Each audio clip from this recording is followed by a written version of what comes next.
L'erreur, c'est d'avoir, par esprit de révolte, accepté de discuter les accusations me concernant sans la présence d'un avocat.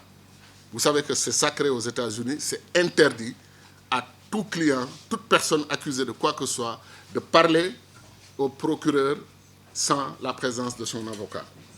Et Dieu sait que je l'ai fait. J'étais tellement convaincu que toute charge criminelle contre moi ne pouvait relever que d'un malentendu ou d'une erreur grave de la justice américaine ou de toute autre justice, tant j'étais confiant en mon éthique et en mes pratiques et en mes valeurs. Comme c'était le Homeland Security, j'ai tout de suite pensé à mes démarches contre le travel ban imposé au Tchad. Vous vous rappelez que le Tchad avait été mis dans la liste des pays musulmans interdits d'accès aux États-Unis vers le mois de septembre-octobre 2017. Alors, j'ai donc pensé que les démarches que je faisais contre le travel ban imposé au Tchad et les soupçons de lien au terrorisme des pays qui figurent sur cette liste, c'était la raison pour laquelle on allait me délivrer un mandat d'arrêt. Or, j'avais fait beaucoup de démarches pour indiquer à mes amis du département d'État qu'inclure le Tchad dans la liste du travel ban était un sérieux revers pour nous tous et que l'Amérique devait corriger très vite son erreur.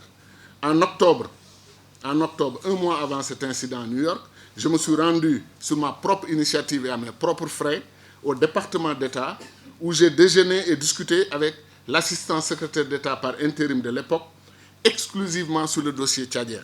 En novembre, j'étais revenu finaliser mes discussions avec lui et passer au Homeland Security, faire ce qu'on m'avait invité de venir faire, le update de mon dossier d'immigration aux États-Unis. Et voilà que je me fais arrêter par le FBI. Je voulais savoir pourquoi et tout de suite. Je suis littéralement tombé de ma chaise en entendant parler de, et je cite, tentative de corrompre le président du Tchad avec mes partenaires du CFC avec un don de 2 millions de dollars.